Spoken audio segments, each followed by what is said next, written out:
I woke up to a sound best described as a horse's laugh, literally. They clearly weren't expecting a weird fabric creature with legs in the bushes. As I crawled out, they just stared, like I was a forest spirit. Meanwhile, mist was rolling down the mountains. On today's menu, classic oatmeal with dried fruit, boiled coffee, and a couple of uninvited caterpillars who decided to join me for breakfast. All of this, right in the heart of the wilderness. After eating and thanking this place for a safe night, I set off. Ahead of me lay the trail. Not a road, not a highway, a trail running alongside the powerful Katun River. At one point, the local authorities planned to turn this trail into a proper road connecting two villages. Spoiler, they failed. Before heading into the wild, I made a stop at the local store. The last stronghold of civilization. If I run out of sweets, my diabetes will kill me. That's called hypoglycemic coma. When glucose runs out, the brain has no energy source. Within an hour, weakness kicks in, followed by seizures, unconsciousness, coma, and, well, death. So I grabbed a big pack of wafers and treated myself to an ice cream float. The village was now behind me. The road was perfect, the scenery shining under the sun, my mood soaring. Moments like this is what traveling is all about. Freedom, beauty, full immersion in the world. But then, the good road ended, and ahead of me lay the trail, the final thread of my route. I stood at the edge of the descent thinking, I will step onto this trail as one person and step off it as another. Maybe just a little different, just a tiny bit, but still different. The experiences lived, the effort spent, and the impressions gained will cause a shift within me. That is why I came here. But first, I had to survive the descent. You won't believe this, but my bike was loaded with 45 kilograms of gear, at least 10 kilograms of which were unnecessary. Going down stone steps with that weight, a challenge.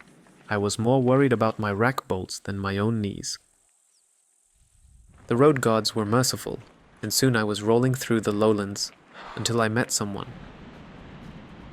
Have you ever seen a bike with a wooden brake or handlebars wrapped in birch bark? Neither had I, until I met Slava. Slava is a unique breed of traveler. His bike, Baikal, is not just a vehicle, it's a one-of-a-kind art piece. A handmade rack, an internal gear hub, a third wheel trailer, and a front brake made of a damn stick. But the most incredible thing wasn't his bike, it was his story. Some time ago, Slava was bitten by a tick, but not just any tick, a special one. The result? Partial paralysis. Anyone else would have spent months in rehab, but Slava decided the best way to regain sensation in his limbs was to ride thousands of kilometers through wild trails, often barefoot. Watching him navigate rocks and cliffs, I realized, his method works better than any physiotherapy. We rode together, but not for long. I soon fell behind. The trail carved its way along a sheer rock face. To my right, overhanging cliffs that occasionally decided to collapse. To my left, a drop into the turquoise river below. Sometimes the path just vanished, forcing me to find my way through green meadows. I pedaled, thinking, why can't I just stay here and go nowhere? But my legs kept pushing forward. Beyond the meadows came the forest, a real challenge. After all those kilometers, I was running low on energy. But if paralyzed Slava made it through, then damn it, so could I.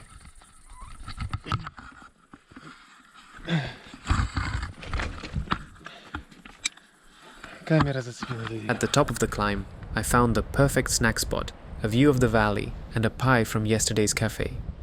I planned to ride for another hour or two before setting up camp. Just needed to be careful.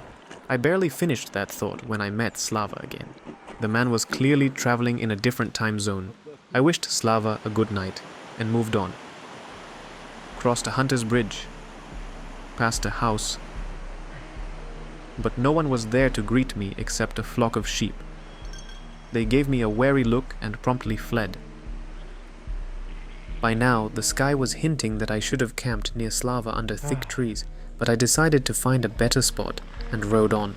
All day, I had passed perfect meadows with stunning views, but when I actually needed a campsite, all I found were overgrown thickets and crooked trees. The rain grew heavier. Night was falling. After 30 minutes of searching, I finally accepted my fate and settled under a massive birch. Day 10 of the journey was coming to an end. I quickly changed into dry clothes and cooked dinner. Today I stepped onto the trail, met Slava, met the rain, met the sheep, and tomorrow, a new story begins.